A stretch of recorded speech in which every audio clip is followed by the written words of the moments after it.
Hello and welcome to things I find interesting that happened today in the past, aka T.I.F.I.T.H.T to I.T.P. This show is all about the events that occurred today in years past, both recognized by actual historians, but mainly things I personally find intriguing enough for me to bring to you.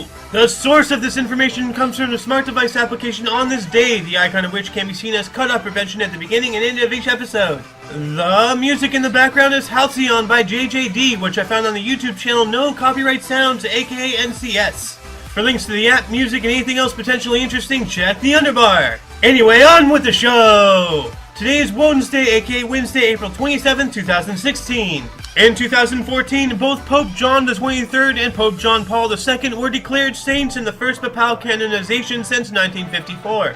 In 2006, construction began on the Freedom Tower, later renamed One World Trade Center for obvious reasons, in New York City. Excuse me, coming through, Freedom Train arriving on track 1. Ow! You broke my foot! Freedom! In 2005, the super jumbo jet aircraft Airbus A380 made its first flight from Toulouse, France. That ginormous plane is still only about 6 inches of legroom, in first class, 5 for second and 2 for coach. In 2002, the last known successful telemetry from NASA to space probe Pioneer 10 occurred. In 1992, the Russian Federation and 12 other former Soviet republics became members of the International Monetary Fund and the World Bank. Also in 1992, Betty Boothroyd became the first woman to be elected Speaker of the British House of Commons in its 700-year history. Also in 1992, the Federal Republic of Yugoslavia, comprising Serbia and Montenegro, was proclaimed. In 1987, the city of Pripyat, as well as the surrounding areas, were evacuated due to the Chernobyl disaster.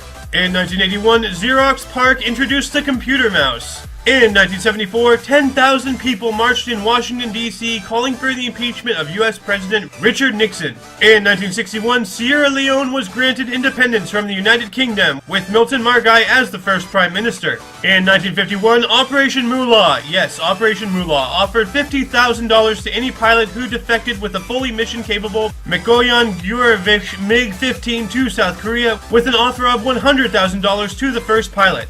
And just for your information, the only pilot who did this was Lieutenant No Kum Sok. And it wasn't because he saw one of the leaflets. And no, I didn't research the wiki to figure out his exact reasons, but if you do, feel free to post a comment. In 1945, during World War II, Benito Mussolini was arrested by Italian partisans in Dongo while attempting to escape as a German soldier. In 1927, Carabineros de Chile, the Chilean National Police Force and Gendarmerie, was created. In 1904, the Australian Labour Party under Chris Watson became the first such party to gain national government. In 1865, the steamboat Sultana, carrying 2,400 passengers, exploded and sunk in the Mississippi River, causing the deaths of 1,800 of them, most of which were Union survivors of the Andersonville and Catawba prisons. In 1861, United States President Abraham Lincoln suspended the writ of habeas corpus. In 1810, Beethoven composed Für Elise. And in 1521, during the Battle of Mactan, explorer Ferdinand Magellan was killed by natives, led by Chief Lapu-Lapu in the Philippines. First, Ulysses S. Grant, 1822. And that concludes T.I.F.I.T.H.T to I.T.P. Once again, check the underbar for any links you may be interested in. For your dose of Pacifist Daily, I am A.O. Xander, and you are you. Toodles!